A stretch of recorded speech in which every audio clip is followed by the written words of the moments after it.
Boro Fan TV. It's the latest episode of the third half, our weekly football debate show. When I say football, it's all Middlesbrough Football Club, and it's not a bad time to be a Boro fan at the moment. Joining me this week is Ian Smith. You may well know Ian or Smithy from the world of Twitter, the man who likes to write a lot about the football club. Just a bit, yeah. Thanks for joining us, mate. No worries, thanks for having me. Cheers, Man's made where have you come from today, Smithy? Workshop. Workshop, he's come from Workshop. 200-mile round trip. Well, I live 2 miles around the corner, mate, and I struggle to get you sometimes, so fair play. You've done quite well, haven't I? You've done very well, mate, very well. Young Tom behind the camera, he was late today as well, he lives in Nutflop, so, you've done well. So, that's it, you like to write about the Boro, don't you, mate? That's right, Good about the Boro. We had Josh on last week. Yeah. One Boro. Anywhere else? Did you write for the Gazette anymore? Anything like that? Not the Sun. I tell you what, believe it or not, I've one or two people say,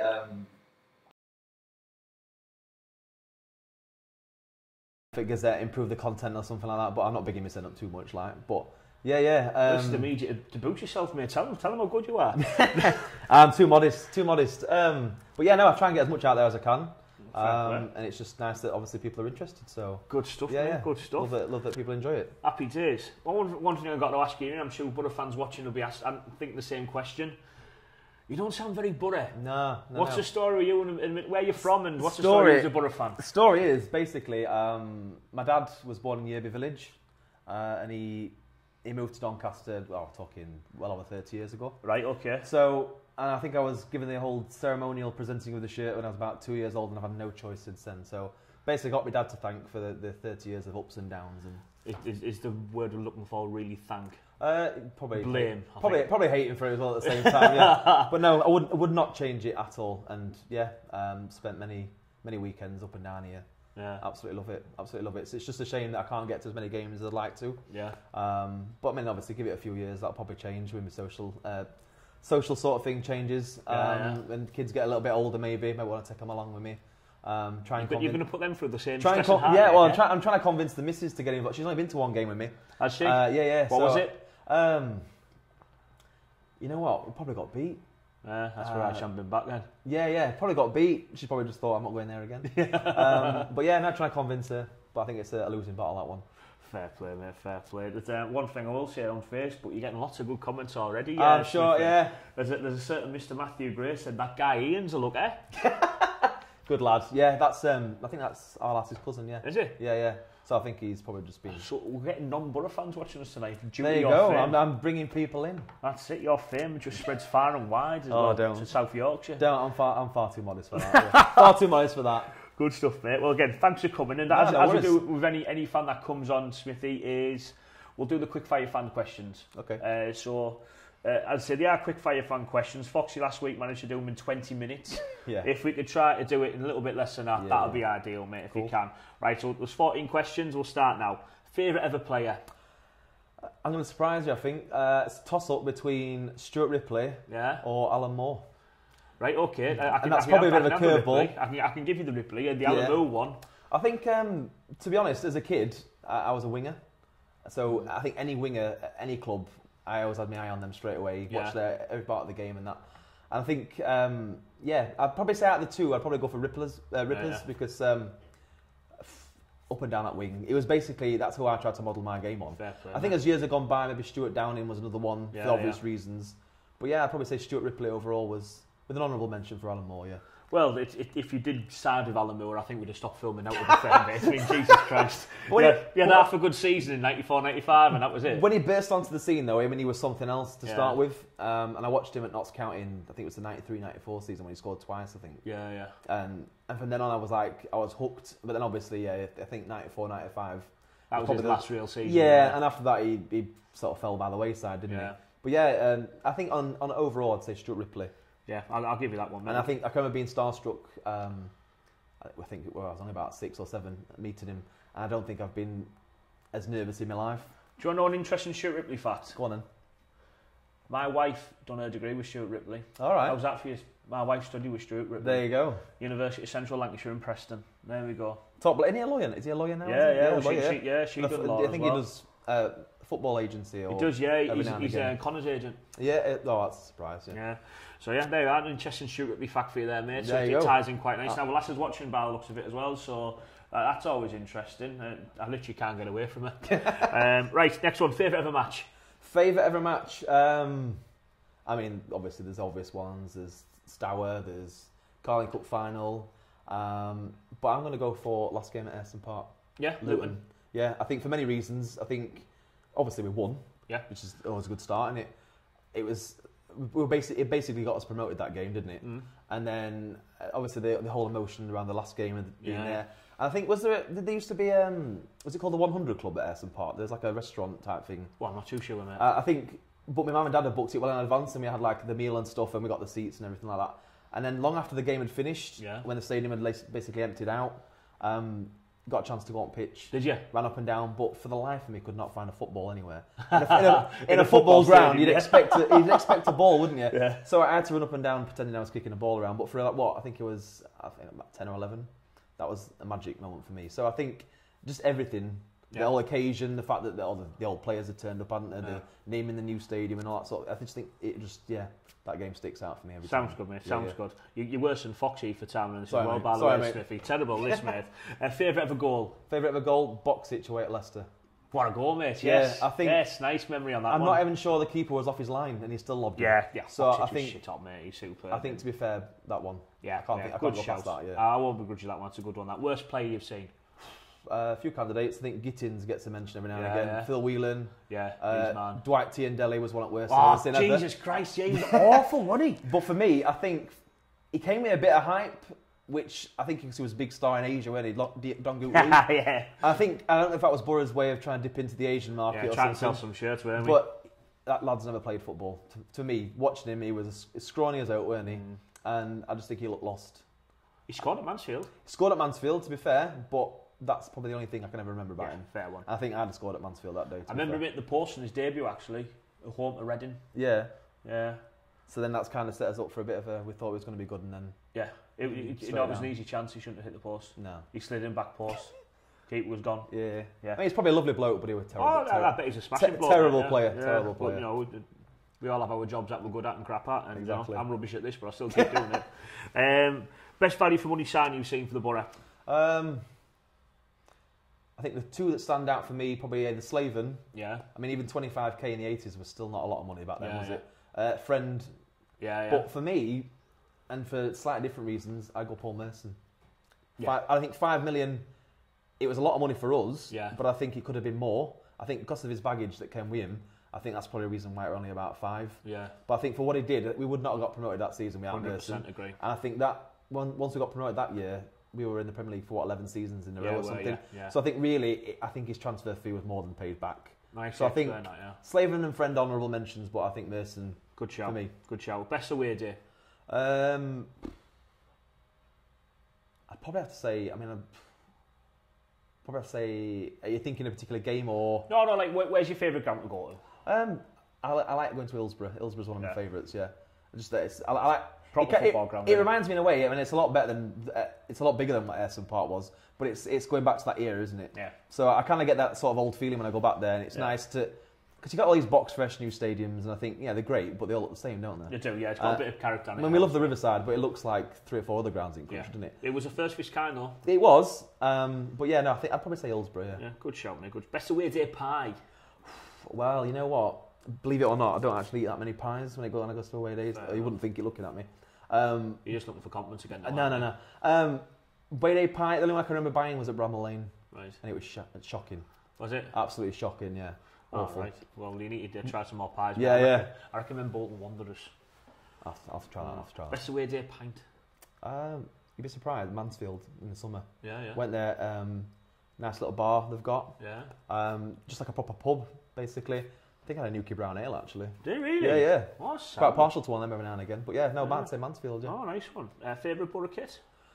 I quite like the one I've got on, but I'm probably going to go for an away kit. It's either the 0102 black and blue stripes, the Boxich one that I remember it as, or the Paul Ocon shirt, or AJT's favourite last year's. Yeah, you mean the one he can't get off? The one that is he physically needs peeling off. Yeah, I think he sleeps in it probably, doesn't he? It does, mate. It's you can see it. You can see and smell. Actually, you smell that top before you can see it. You know he's coming. Yeah, but no, I think that was last year. I was dead impressed with that one. To be fair.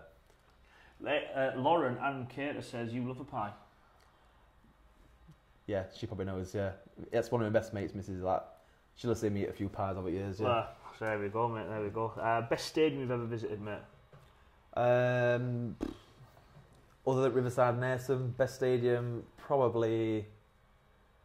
I can't stand Liverpool, but I think Anfield is one of my favourites I've been to. I just think the history around it. Yeah, you just want to tick off. Probably Anfield, or I think obvious one, Wembley, the old Wembley. Saddest moment as a Boro fan? I think any relegation probably, but saddest moment for me.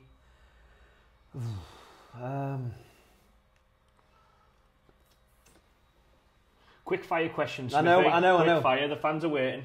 I think last year the whole season was just. I don't think I've been that big as depressed as a Boro fan. Yeah. Saddest. I think the whole it was just all everything year, about the season. Just nothing went well. So no, last season. Funniest moment as a Boro fan, so not last season. Slaven's goal against Sunderland after 17 seconds. Yes, I think the fact that I've done the rounds this week. I think the fact that it was Sunderland for starters, 17 seconds, but the fact it was a cock up as well. I thought that was always gets a laugh, that one. Where do you think we'll finish this season? Top 6. Right now, automatics looks too way off for me. Okay. I think I can see teams are going to have their bad spells and stuff, but I just think I'd say playoffs. But I think I'd be happy with that anyway. Pretty fair. Yeah, I'd take that. I've got a Newcastle fan on here, Chris McQuillan, saying St James's Park easy as best stadium. It's no, it's not, Christopher. It's really not. No. No atmosphere in that place. I think you've answered this question already, Smithy, but I'll ask you anyway. If you had to compare yourself to one Boro player, who would it be? Is it Stuart Ripley? Possibly, yeah. Or Downing or Alan Moore, as I say. Basically for those reasons. Yeah. Or if you're talking sort of physicality, I'd probably say Gaza at his worst. I'd say you've got to look at Stephen Pears as well. Really? Yeah. Is it the hair? It's the receding hairline, isn't it? Yeah. You might have to just take it on the chin and get it all off, mate. Yeah. That's what I've done. Never look back. I'm surprised I've not got some stick from your mates from that one. I'm sure we'll start. It's probably going to start now. Yeah, you probably start now. Well, thanks for asking them, mate. No worries. That. So you've chosen quite a decent week to come on, haven't you? We're 3 wins on the bounce, just beat Sunderland. Looking rosy now, isn't it? It's looking all right. So things are on the up for the Boro at the moment. I think it just goes to show, doesn't it? Though I mean, the league, the championship is itself. I don't know why. I think for the people who were panicking maybe a few weeks ago, I think we haven't been out of the championship that long for you to forget just how bonkers it is. I know, yeah. Well, people are saying like we're a Premier League club. Like we can't be a Premier League club when 7 out of 8 years we haven't been in a Premier League. I don't know where this sort of self-entitlement comes from that we ought to consider ourselves at a Premier League. At the end of the day, if we're a Premier League club, we'd be playing in the Premier League, and that's that, isn't it? Yeah. And I think the Championship is a bonkers league, and it just goes to show you that a few wins on the bounce changes the picture completely for me. So I mean, I was spooked a little bit the other week when we dropped into the bottom half for albeit 5 minutes or whatever it was. Still there though, weren't we? It was a little bit worrying at that point, and we're a difference a week makes, huh? Exactly. It's a funny old game of football, and it does keep us on our toes. Boro fans, you'll be able to see the stats from the Sunderland match come up on your screen now. I'm going to go over them with you, Smithy, as well, because the Sunderland game, it's a nice 1-0 win. Was it a great game of football? No. Not by any stretch of imagination. No. And did we play brilliantly? We didn't know. No. I think the stats will show that. So ball possession, the Mackems had 54%, well 46. That surprised me, yeah. It does, but it kind of played in our hands because that's what we've been doing recently. Yeah. Total shots, so Mackems had 10 to our 6. We did have more on target than them. But we'll go to the other stats here we've got there. So we'll have a look at corner kicks, passes, accurate passes. They all had way more than us and everything. So we gave Sunderland a lot of ball, but we did look dangerous when we did go to break. And I mean, you've got to look at Martin Braithwaite on the attack yesterday. He was absolutely superb. Well, I mean, he's class above anyone on the park, isn't he? Yeah, I mean, he really is, mate. Really is. He can have an off day and he'd still be stand out the best player on there for me. And there was one real big touch of class in yesterday's game, and that was a goal. And it was a real good team goal, and I think a lot of credit for that goal. I know Braithwaite got the assist and Tavernier with a lovely finish, but that ball for Stuart down into Braithwaite was absolutely superb. The goal in a way was reminiscent of the Sunderland away last year, the second goal. The way it was set up and everything. Yeah, fantastic to watch, but it went a classic yesterday, wasn't it? It wasn't a classic. It wasn't a classic. I think the point's probably proven the fact that our goalkeeper got man of the match on Sky yesterday. Yeah. I know he made some brilliant saves in the first half. I didn't think there was many for him to make in the second half. But what he did really well yesterday is something we haven't seen from a keeper do this probably since Mark Schwarzer. He came for everything and got it. Commanded his area. And we need that. That's nice for a defender to have that, isn't it? You know your keeper's going to come and get it. You've got to have that. Easier. You've got to have that. And I mean, and to be honest, you are pretty confident when he comes that he's going to collect or he's going to get a punch and it's going out. You know what I mean? There's a lot to be said for having a good goalkeeper to give you confidence at the back. Definitely. Definitely. I think with Randolph, I think he got a lot of stick, didn't he, when we first signed him? People were judging him straight away. Yeah, Graham Burley wasn't too pleased about him. So I think he's rammed a few words on a few people's throats. He has, and along with Cyrus Christie, been our best 2 signings. Good luck with them guys in the European qualifier, in the World Cup qualifier. Against Martin Braithwaite's Denmark. So good luck to both. I'm siding for Ireland for that one myself. Definitely. Because I'd like to see them guys at the World Cup. It'll be good. It's always good to get Irish fans over there. Paul Jack, as you said, we looked like we had more geese if needed, I think. Seemed we did what we had to do, which is a fair assessment on yesterday. I think that's probably a fair point. Yeah. Maybe the fact that we didn't feel like we had to knock into 3rd or 4th gear. I was just a bit disappointed. I mean, it's hard to be disappointed with a win against your local rivals, don't get me wrong. And I'm not one of these who's going to... I'm not a purist, I'm not after total football, but I did expect us to take the game a little bit more to them yesterday. Yeah. And I think, even though I wasn't particularly worried that they were going to get a goal towards the end, still that familiar feeling of a little bit like you're just waiting for the final whistle to come. Yeah. You're hanging on, aren't you? Yeah. And I think whereas I'm looking forward to a game where it's 3-4 and you don't want the game to finish. Where I was just begging for the final whistle. I was yesterday, mate. I was thirsty, to be honest. James Copley, who was on the show on Thursday night from Rope Report, said he hates me. So I don't think he's in a great mood after yesterday. Sorry, James. Sorry about that, mate. I'm not sure the results help that one, has it now? No, I don't think it's me personally. I think we got on all right on Thursday, but I just think the fact that Sunderland have lost again and it looks like they'll be getting... Phil Neville maybe a favourite for the job at the moment. Which inspiring. I tell you what, it's a really good bedtime story because you've got a great voice for that. But it's. I think he might do a good job for them though. Phil Neville, what? To be fair. I'm not really bothered who goes there. I'll be honest. I don't really. As long as it's not Aitor. Yeah, I'd be heartbroken. Quid. Hopefully, Cranker doesn't go. Let's see. I don't think he will. I think he wants a bit more fingers control. Crossed, anyway. Right, so Smithy, we'll go on to your 1-11 now as well, mate. Yeah. So, statistically this season, 4-4-1-1 has been our best shape. Yep. And you've chosen that as your team. Now, big question mark on this one for you, mate. You've gone... I know what's coming. You've got some longer up top, obvious choice. Couple of strange ones there. We've gone for Traoré, who hasn't been playing much recently. Yeah. So... Traoré, the reason for him ahead of Tavernier, Johnson, Downing, or anyone else in the world? I'm not. I've kind of gone for if every single one of these players was playing at their maximum. Yeah. I mean, obviously we've seen Traoré play brilliantly. Once this year, twice this year, maybe. I'd say 2.5. He was all right at Bournemouth, like. Yeah, he didn't do too bad, did he? But like, so I'm picking every player at their maximum. Yeah. So that is sort of the team I would go for if every player was on song. Yeah. To be fair, mate, if Traoré was on song every week, he wouldn't be at the Boro. Well, of course he wouldn't. No, of course he wouldn't. No, and there's a reason why he's still with us, obviously. Yeah. But yeah, no, I just think for me, when he plays, teams are automatically 10, 20 yards behind. Yeah. The backing off, and I think I just think that the idea of him being there makes a difference straight away before he's even got older. Yeah, okay, he frustrates. Yeah, he smacks the ball into the stand, or he runs into a dead end or whatever. Yeah. But I just think the threat that he carries when then 1 out of 5 runs actually comes to something. Yeah, it's when they do. I'm not. I know you're not a massive fan, are you? You're not a massive fan, no. Okay. One thing I need to ask you about there. You've gone for Lewis Baker in number 10. We'll speak about Lewis Baker in a second. Martin Braithwaite on the wing. Obviously known for his wing play. Yeah. Well, he's competent out wide, and I think, to be honest, you can see I've put Baker there at number 10 because I think Baker, even though he hasn't shown it, but apart from in flashes, I think he's got potential at number 10 to be a game changer. Yeah. But at the same time, obviously, you can't leave Braithwaite out, clearly. So he's our best player. I had to show on him in somewhere. Yeah. And I think because he's our best player and he's played wide before, I think he'd adapt. I think he'd adapt quite easily. And he wouldn't have to be hugging the touchline, would he? To be fair. But I know the thing is, he could possibly do work with someone else, but when he is easily your best footballer, you play him in your best position, you build that team around him. I realised I was on a hide into nothing when I put him there. But I smiled when he sent me that. Yeah, I bet you did. I thought, oh, hey. There's one to start with, yeah. No, but, yeah, obviously, there's the Baker stuff, isn't there, in a bit? Well, yeah, we'll go straight on Lewis Baker there, Smithy. So, rumour coming out today is it looks like Lewis Baker is going back to Chelsea. Right. Now, 2 different stories coming out. The first one is saying the lad's injured, so he's going back to Chelsea for treatment. The second one is he's not getting enough game time, right. Which is fair to say, because when was the last time he played? Was it Brentford at home? Probably, yeah.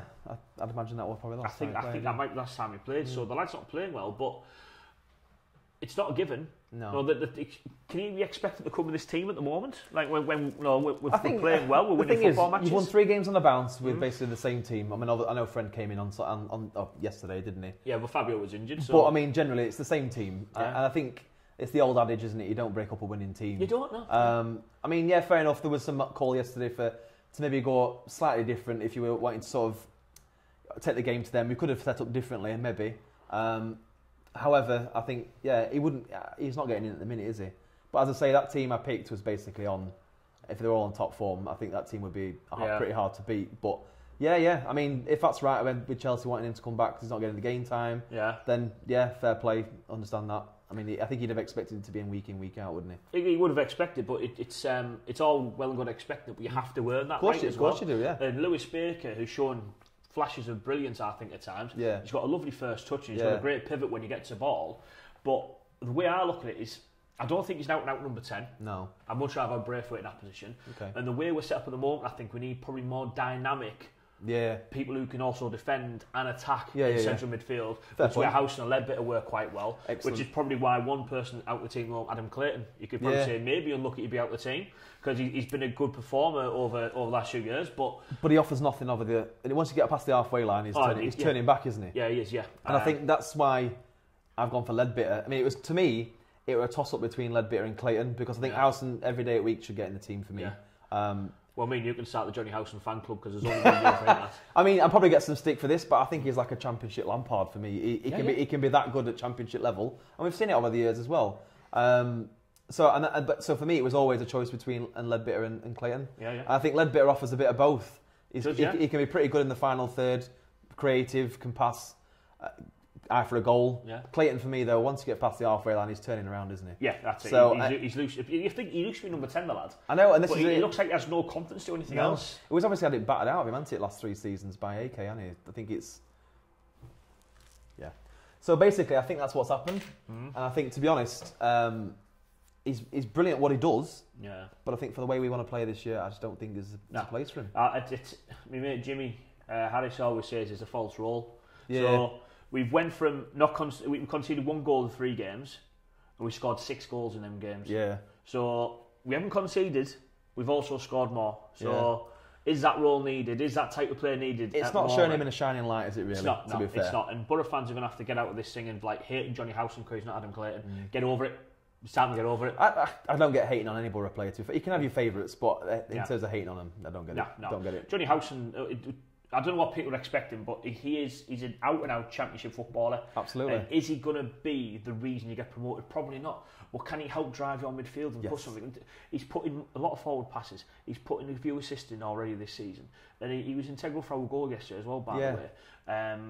He intercepts really well, reads the game really well, and gets the team moving forward. So I think he's a good player. I think the first thought in his mind is always to get forward. And I think that's what you need in the team. And as I say, Ledbetter offers that as well, whereas Clayton doesn't offer that at all. He doesn't, mate. No, he doesn't. No. But I do like Adam Clayton. And again, it's the one thing when George Friend found himself out of the team this season as well. I don't think Adam Clayton would be doing Lewis Baker and going because he's not playing football. No. Adam Clayton would be turning up every training session, grafting his puddings off and talking to the gaffer, how can I get back in this team? Yeah, exactly. And fair play to the lads. Yeah. He doesn't come across the type of person who's going to have a bad attitude. No. Patrick Bamford's not in the team at the moment, but he's still grafting and training. He's saying the right things socially and whatnot. So can he say he's unlucky not being in the team? Maybe so. Does Monk like him? He started well, but I think he's like anyone else has got a job on to break into that team at the minute. Yeah, I think so. There is going to be a position available though for Leeds United. So Cyrus Christie got a 50 yellow card on Sunday, so he's banned for the Leeds match. I think he'll just shift Fabio out to right and then Friend will paint left. I think that makes perfect sense. But there is Connor Roberts still have a good game at Bournemouth when he's playing in the cup. I know Paul Jack is saying about how good Cyrus Christie is here, which is why he'd have a Dharma in the team. But if Christie's not playing, what do you do in that situation? Well, this is it. I mean, it does look like football suicide having both of them playing on the same side of the pitch, because obviously, they're both. Even though he's a right back, he's always wanting to get forward, isn't he? So I think. But I think he's shown himself to be a pretty decent defender as well. And he is. Yeah. And I think some of the stick that he was getting when he got here was that I think even some Derby fans were saying that defensively he's been shown up a few times. Yeah. But to be honest, I think from what I've seen so far, he looked pretty solid. Well, did you watch his granddad's interview? I did, yes. Yeah.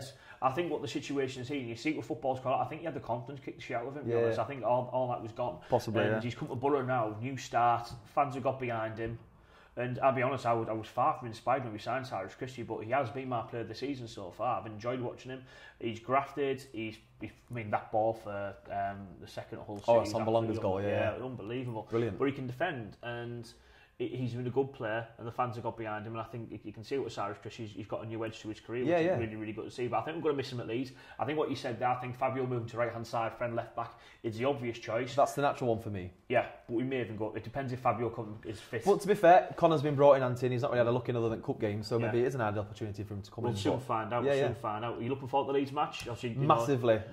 Huge game for us, isn't it? Yeah, can't wait. Absolutely can't wait. I mean, is it on telly as well? Is it? It is. Yeah. So it's a huge game. I think it's going to be tasty for Monk going back. I think that's almost taken over. I love playing Leeds anyway. Yeah. Got to beat Leeds. Love playing Leeds, but I think the just going to see what the sort of atmosphere that Monk's going to get out of it, and I think that's half it's taken over for me. Yeah, I think that is the main driver. I think it would be absolutely hilarious that if Gary Monk goes back there as a man that Leeds fans now hate, wins at Leeds, their manager gets sacked on the back of it, because they're on one hell of a crappy. That'd be pretty ironic, wouldn't it, to be fair? Yeah, it'd be funny, I'd enjoy it. I mean, looking at where we are now as well, Monk would be obviously getting lots of stick from Leeds fans, but now we're 3-4 places above Leeds now. Yeah, so it just shows you how things quickly turn around, doesn't it? So the pressure's on for them when we turn up at Ellen Road. Yeah. Pressure's on. Here's a question, Will, just kind of, how do you think Gary Monk will handle the occasion going back to Leeds? So we just mentioned there, it is a big time for him. Thanks for the question, Will. He seems a pretty level-headed guy, doesn't he? I think he's got it in him to lose it. Yeah, he done it with Huddersfield last year. I think he could be tipped, but I think he's too calm for me. Too calm.